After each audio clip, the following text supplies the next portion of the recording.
In 2002, 3 Chinese workers who had migrated from their rural hometowns founded the Migrant Worker Home on the outskirts of Beijing.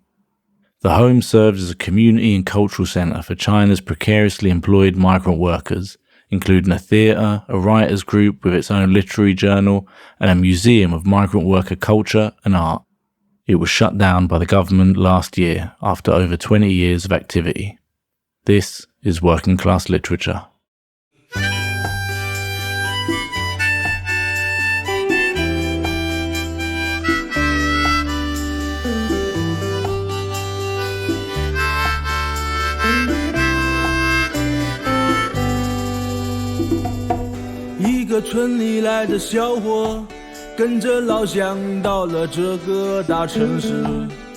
Before we get started, just a quick reminder that our podcast is brought to you by our Patreon supporters.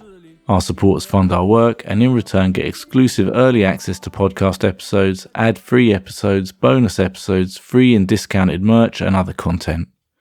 For example, our Patreon supporters can listen to all 3 parts of this series now, as well as an exclusive Patreon-only bonus episode that goes into more detail about the migrant worker home, some of the writers that we discuss, and their influences.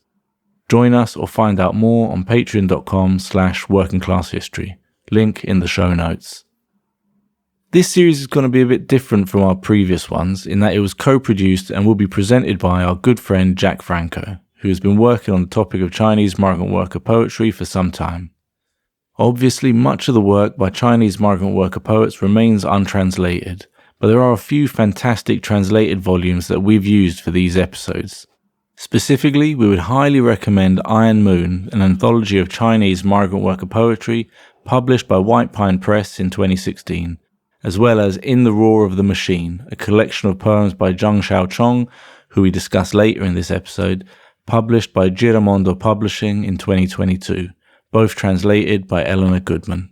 These collections are fantastic and we'll include links to buy them on the webpage for the series, along with links to a number of books about Chinese history. A quick note that some Chinese names can sound quite different to how they're written in English, but the webpage for these episodes also has information on all the poets mentioned in this series, as well as their poems and notes on pronouncing Chinese names. Link in the show notes. Anyway, we're really grateful to Jack for sharing this series with us, and without further ado, we'll hand it over to him.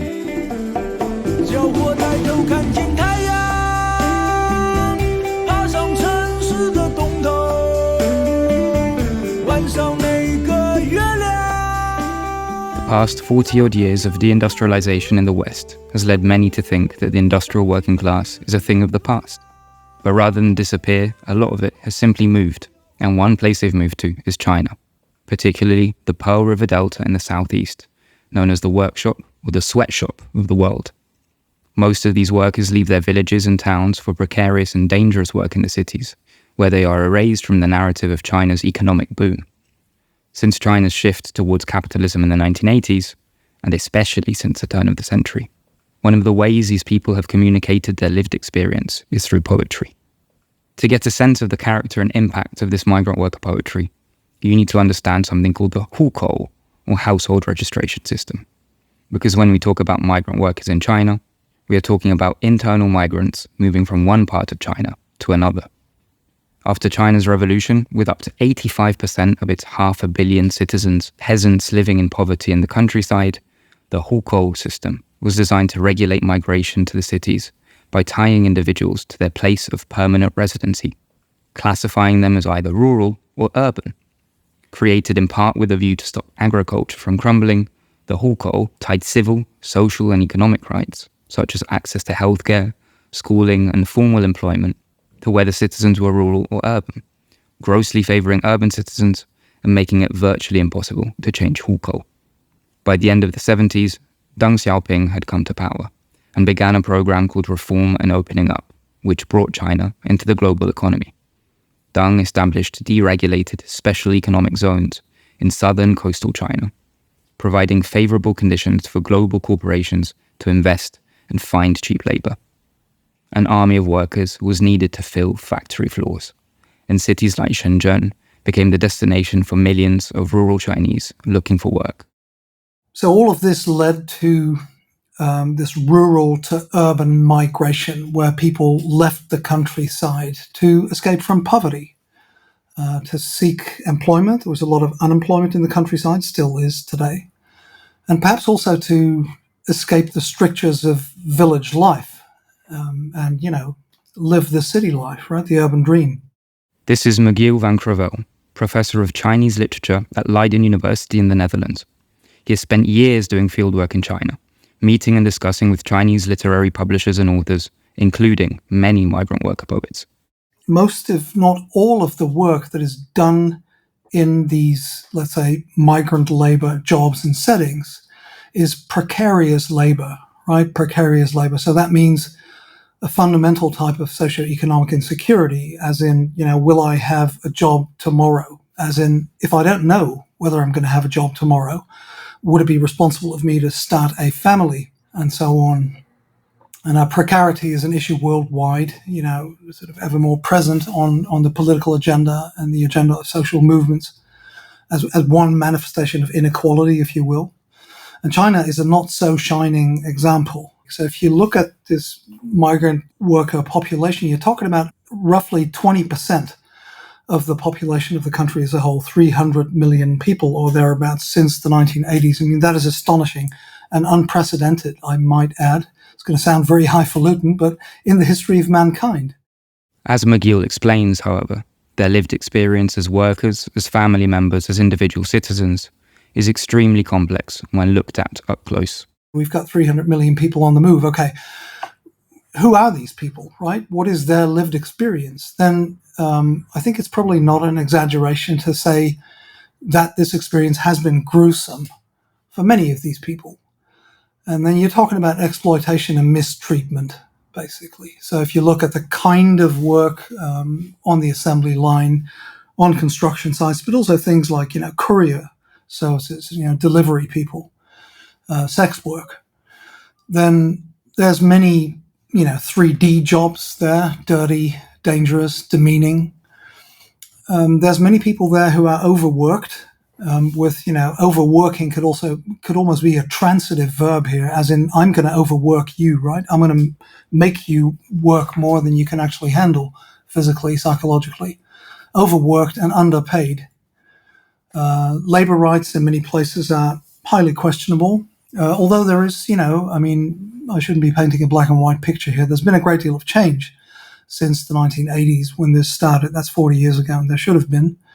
And sometimes it took very violent incidents for this to be catalyzed into action. The most famous one was in 2003 when a migrant worker called Sun Zhigang was, to sort of summarize the story, or what we know reliably of the story, was beaten to death in a police station in one of the hubs of migrant labor in the Pearl River Delta, southeastern China, for not carrying his temporary residence permit on him.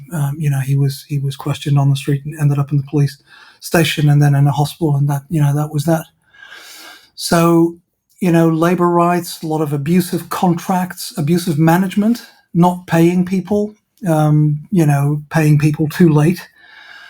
And then you're talking about people who don't have a lot of resources to fight that, to sue the employer or what have you, a vulnerable group.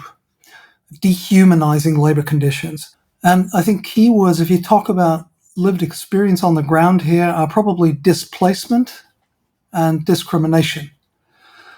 Things like family separation. So there's a group of children that is quite literally tens of millions in size.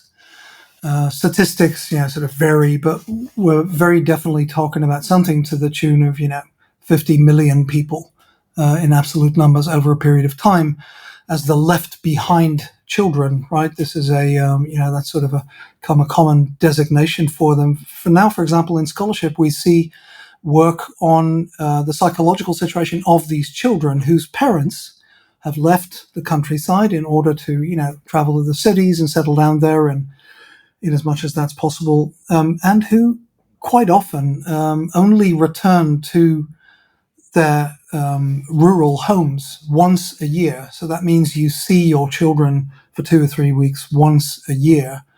if it works out, and the children are raised by older generations and others. It leads to all kinds of social problems in the villages as well.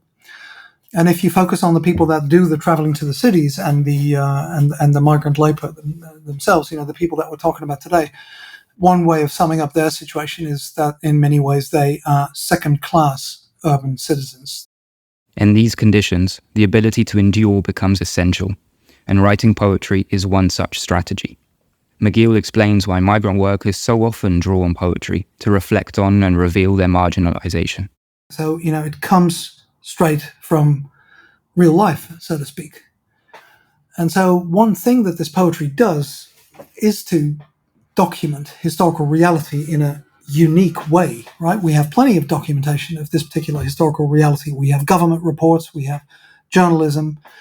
We also have other literary genres like, fiction and non-fiction.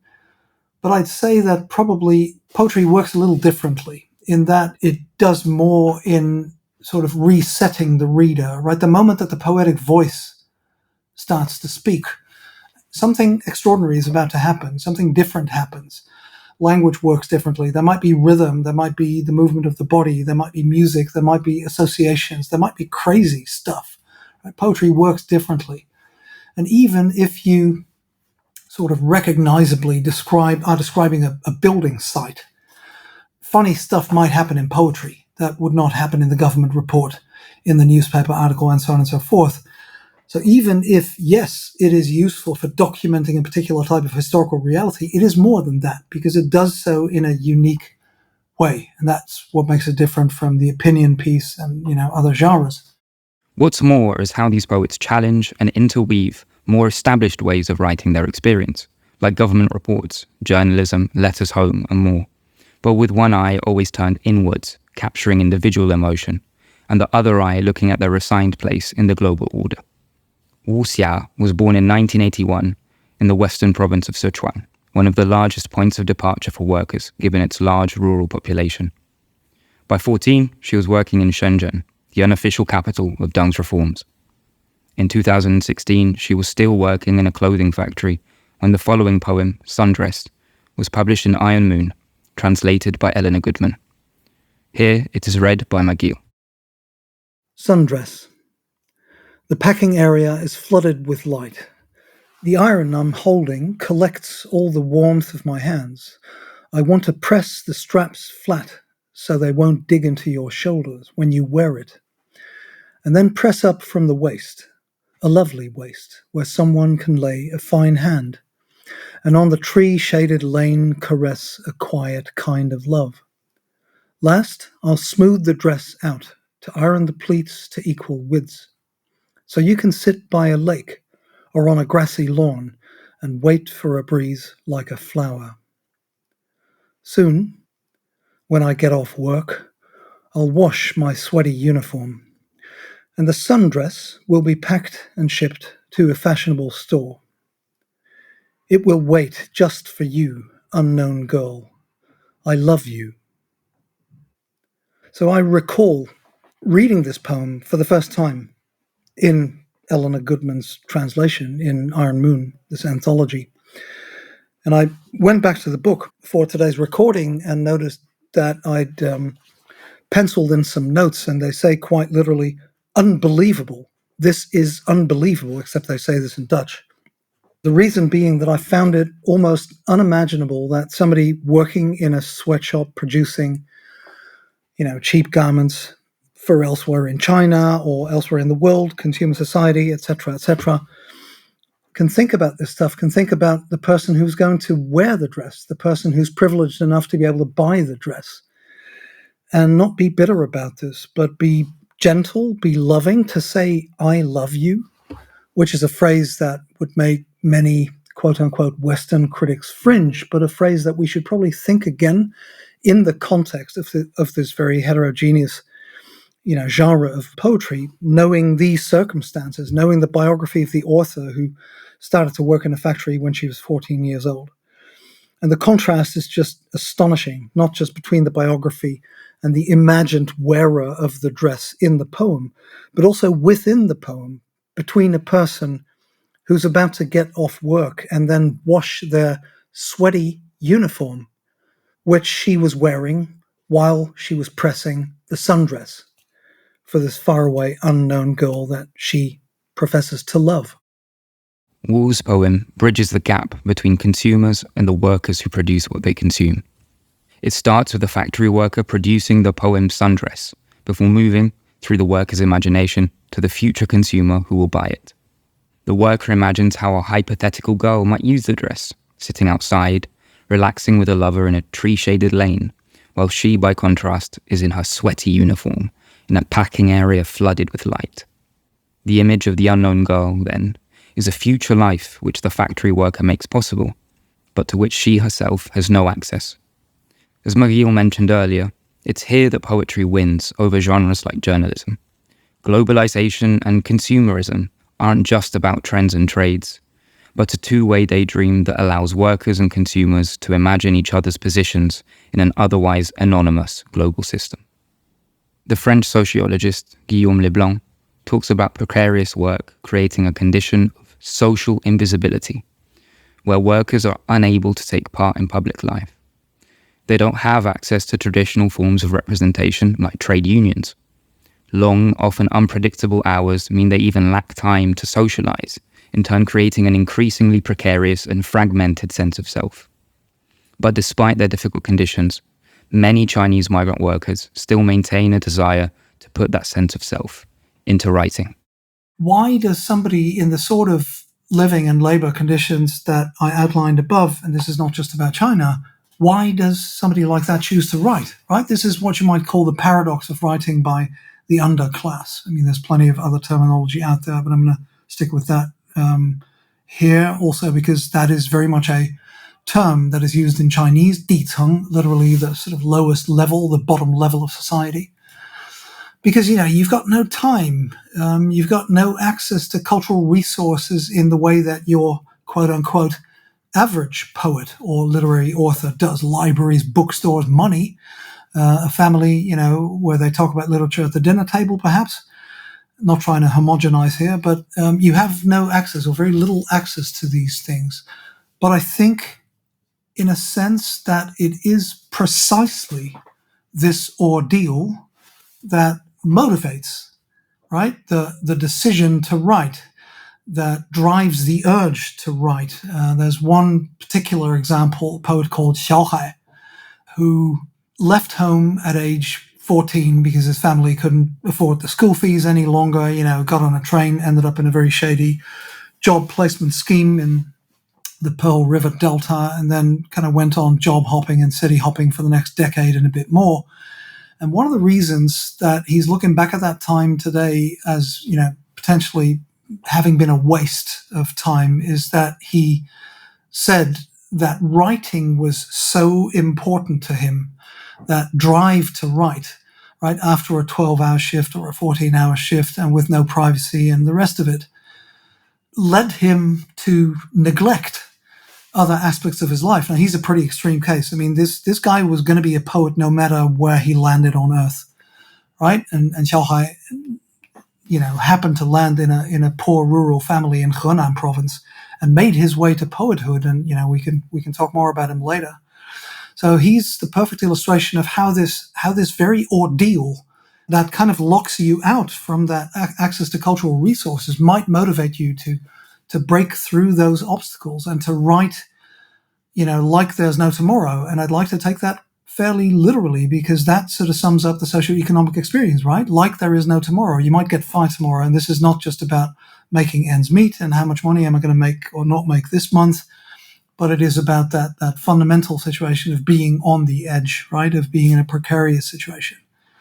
Now, these are generic things. I think you could say these things about labor migrants the world over. But what might be culturally specific, or in plain words, what might be Chinese about this is the power of poetry as a meme in Chinese cultural tradition. And then I mean the meme in the original sense, basically the cultural sibling of the gene. Right? I could also say poetry is part of China's cultural DNA.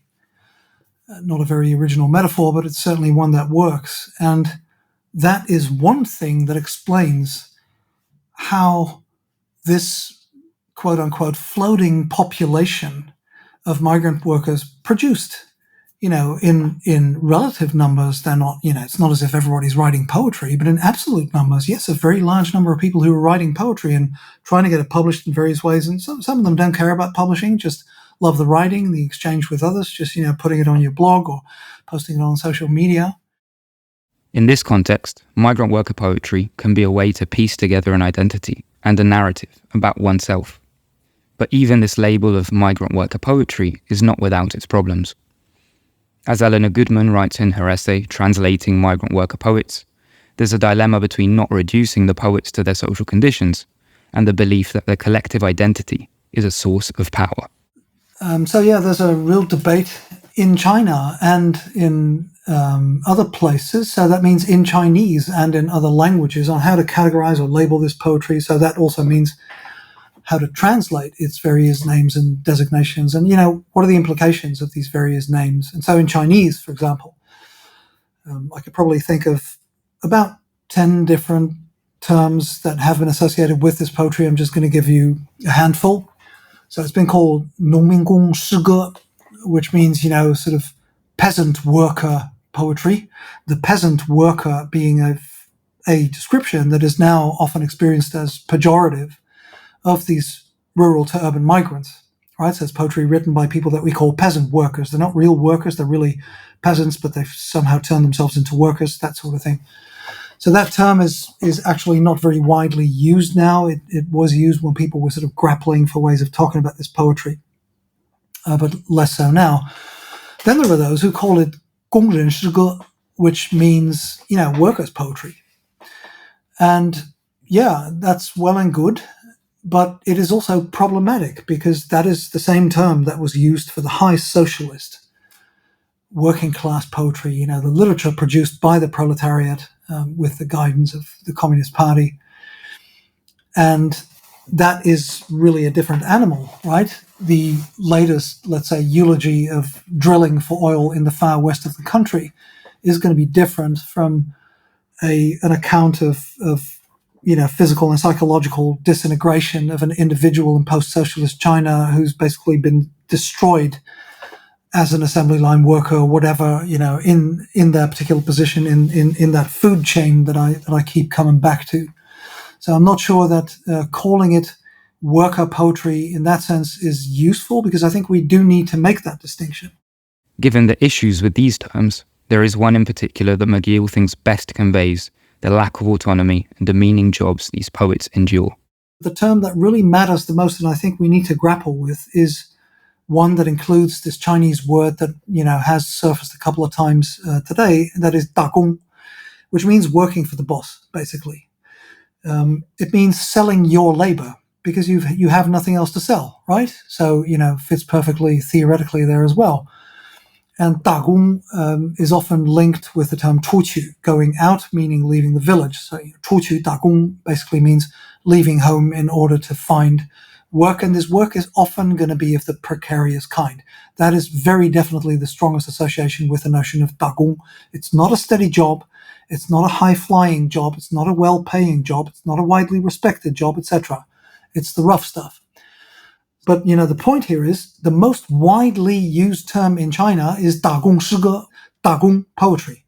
So working for the boss poetry, selling your labor poetry, being vulnerable, being precarious poetry, right? All of these are sort of approximations of what I'm trying to say here, but I haven't found the right translation.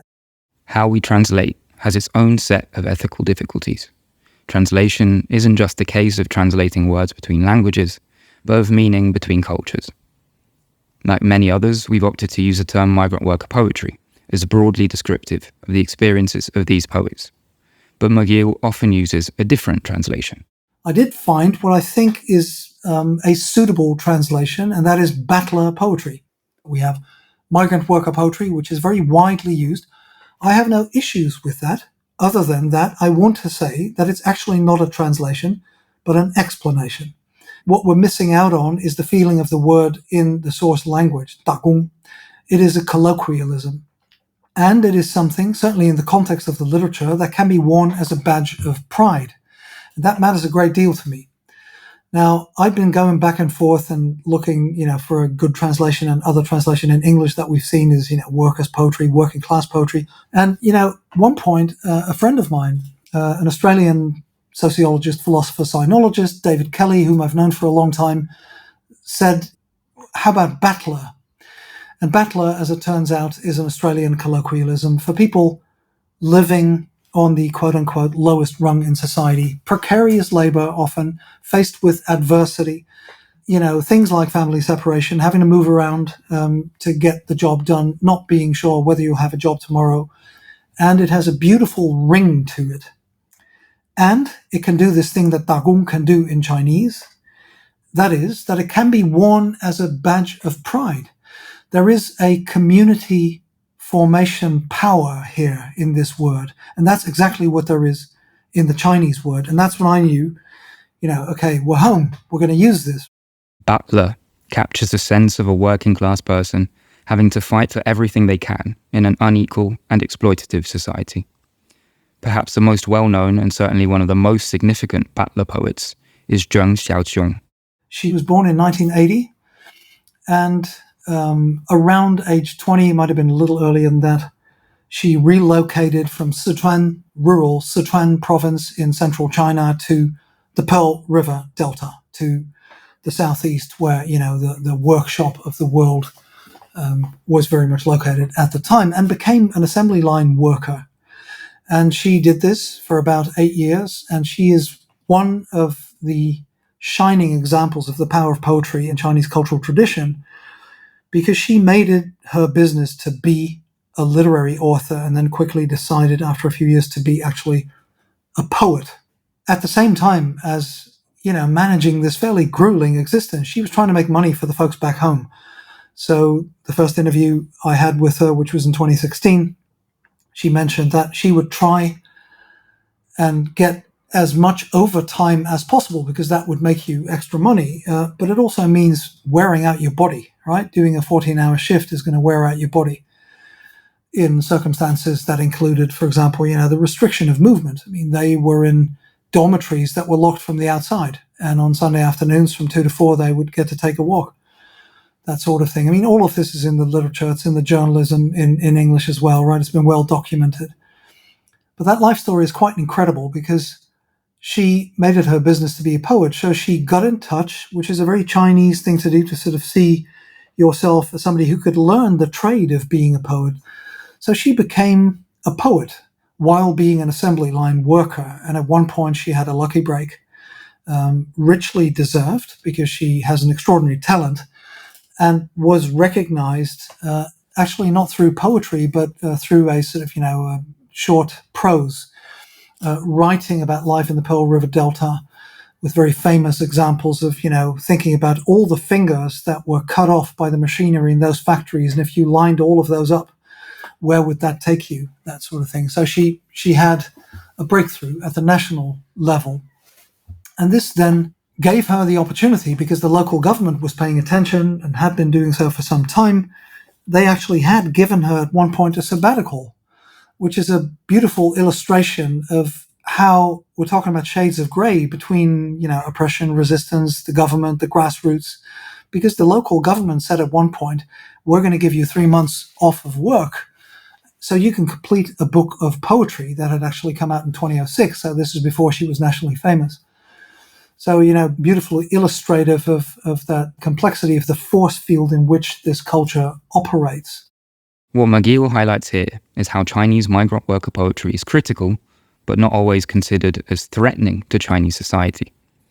As such, there is a degree of opportunity in the public sphere for this kind of critical cultural production, in contrast to conventional accounts that view Chinese society as a highly regimented whole. This is part of the Chinese state treading a fine line between allowing an outlet for debate and criticism, while ensuring that certain topics, human rights, Hong Kong, Xinjiang, remain off limits. That leeway allowed Zheng to write critical poetry from a migrant worker perspective and receive funding in a way not dissimilar to artists in Western countries. Zheng Xiaoqiong has gone on to become a celebrity, right? She's a celebrity in China. She actually wrote her way out of precarity because her talent was recognized. She was offered an internship at a literary flagship journal out of Guangzhou called Artworks, or Zuopin in Chinese. And she has by now made it to the rank of vice editor-in-chief and has a steady job and a steady income. And, surprise, surprise, there were those who have accused her of selling out, right? And who say, well, she can no longer be classified as a worker or a migrant worker because she has left the ranks of the assembly line workers. So she's no longer there herself. She has a comfortable life. She has a steady income. The next poem, Life, comes directly from Zheng's experience on the assembly line and depicts the collective migrant worker experience in her own unique poetic voice. Maghiel is reading his own original translation, but the poem is also available in a collection called In the Roar of the Machine, translated by Eleanor Goodman. More information and a link to buy it can be found in the show notes. Life. You all don't know, but my name is now hidden in a work ID. My hands are now part of the assembly line. My body signed over to a contract. Hair gone from black to grey. What's left is the racket and the rush and the overtime and the wages.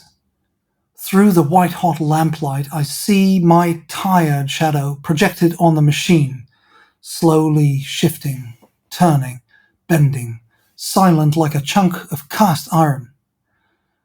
Iron that speaks like a mute, covered in the trust and hopes of strangers.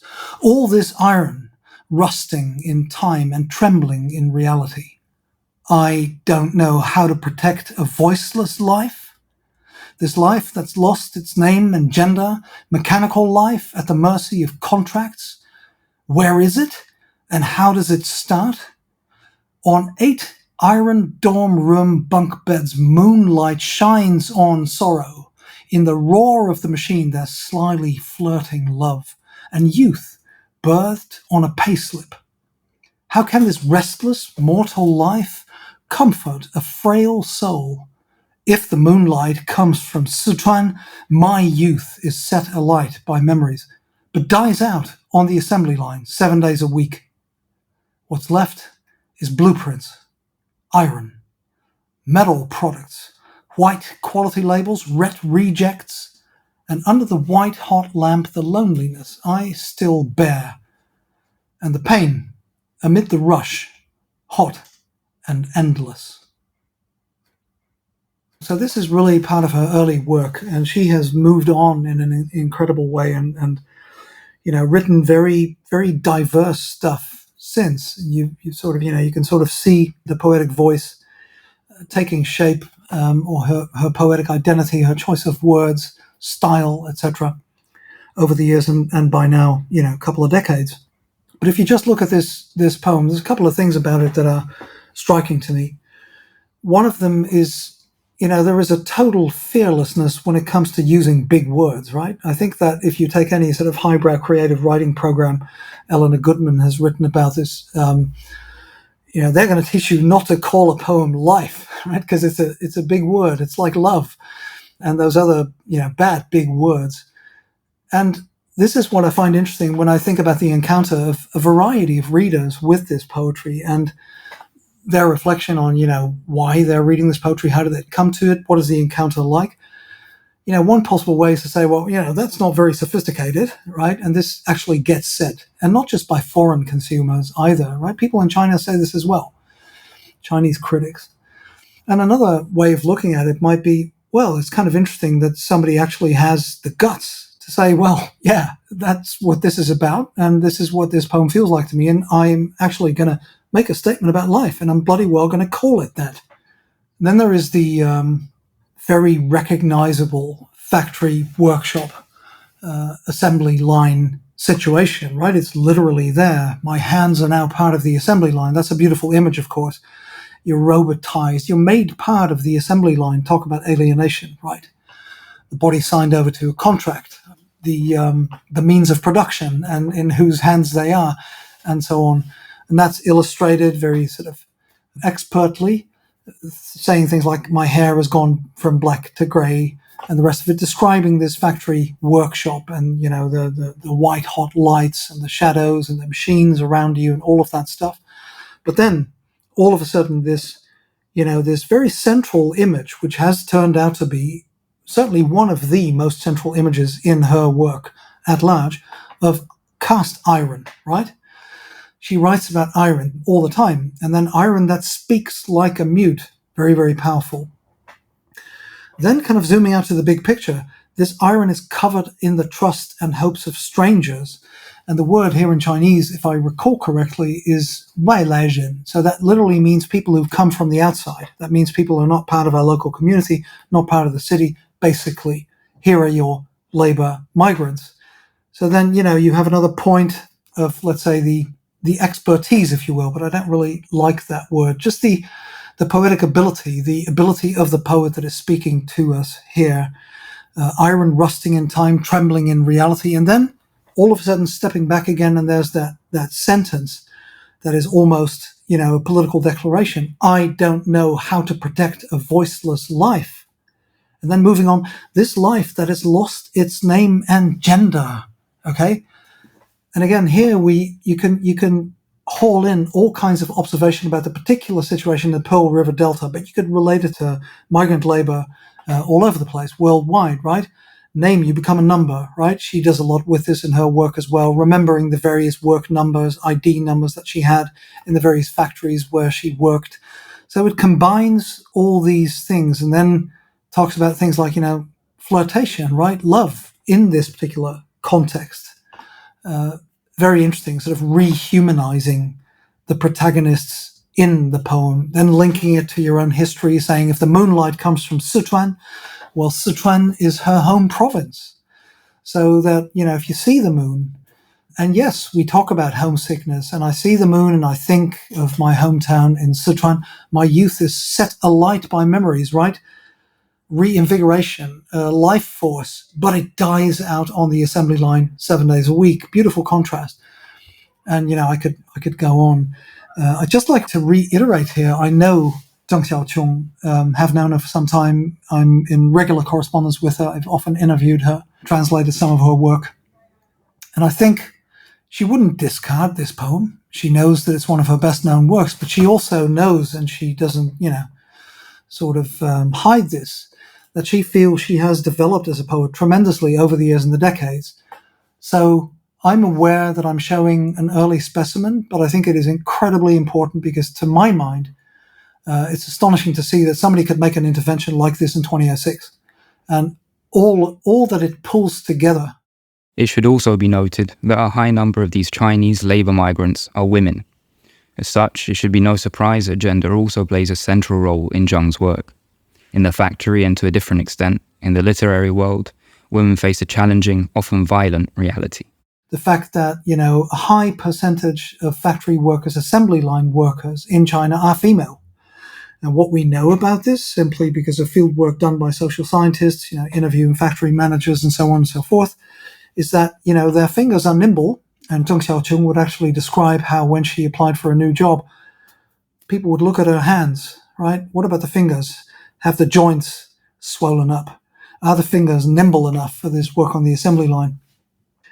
But also because, and this is the manager speaking, female workers tend to be more obedient, easier to manage, so to speak, in a fairly cynical phrasing.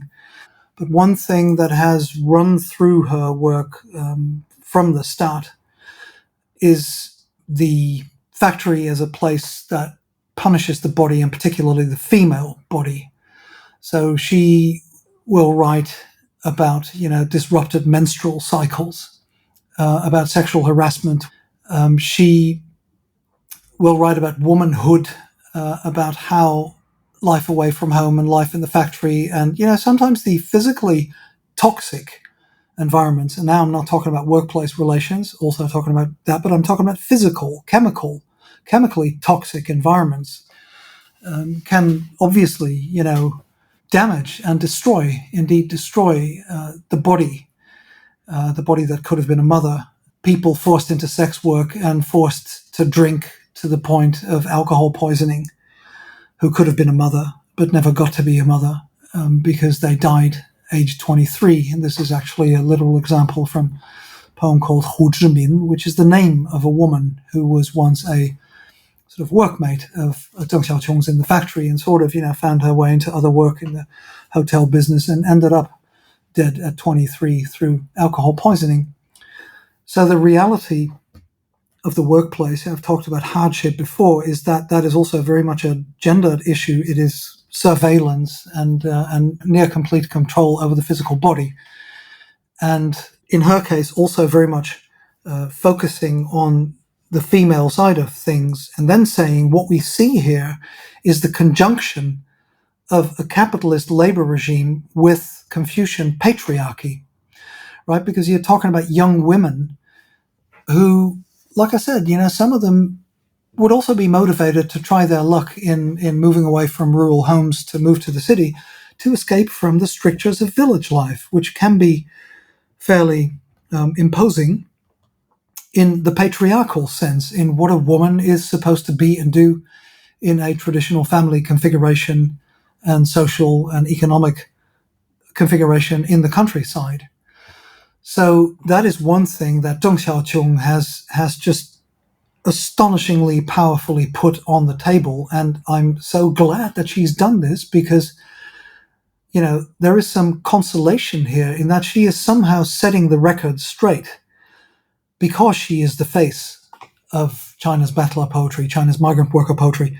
But she's also the exception to the rule in that the representation of this poetry is, overwhelmingly male-dominated. The authors that get published, the authors that sort of run the show, that organize the conferences, that get translated into foreign language are overwhelmingly male, sadly so. There's this famous and fantastic landmark anthology in English called Iron Moon, an anthology of Chinese migrant worker poetry, translated by Eleanor Goodman, edited by Qin Xiaoyu.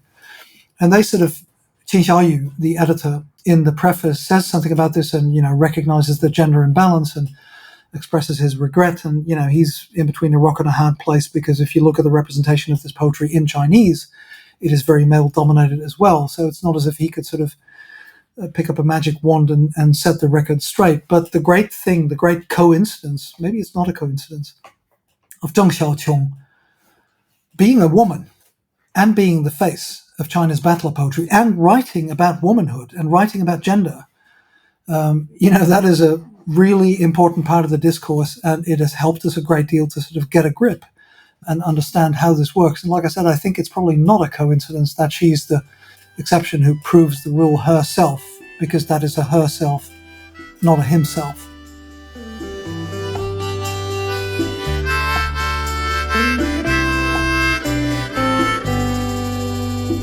That's all we have time for in today's episode. Join us in part 2, where we'll discuss how China's migrant workers have organised themselves, specifically looking at the migrant workers' home on the outskirts of Beijing.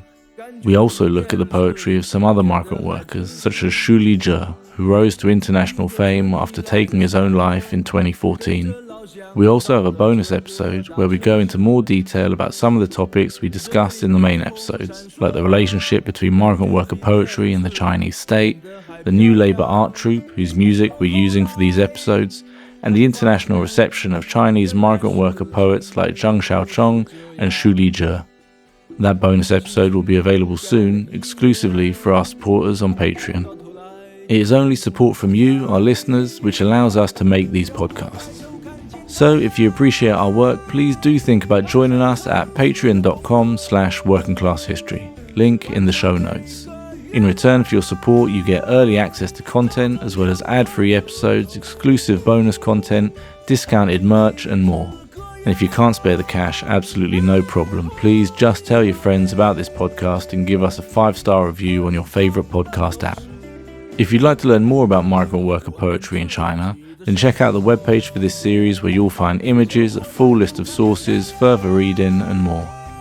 We've also got a great selection of books available about Chinese history in our online store, and you can get 10% off them and anything else using the discount code WCHpodcast, link in the show notes. Thanks also to our Patreon supporters for making this podcast possible. Special thanks go to Jameson D. Saltzman, Jazz Hands, Fernando Lopez Ojeda, and Jeremy Cusimano. Our theme tune for these episodes is A Young Man from the Village by the New Labour Art Troupe from the migrant worker home on the outskirts of Beijing. Thanks to them for letting us use it. You can buy it or stream it on the links in the show notes. This episode was edited by Jesse French. Anyway, that's it for today, and I hope you enjoyed the episode, and thanks for listening. 可后来他就发现原来事情并不是这样，辛辛苦苦干了1年，希望能填满自己的口袋。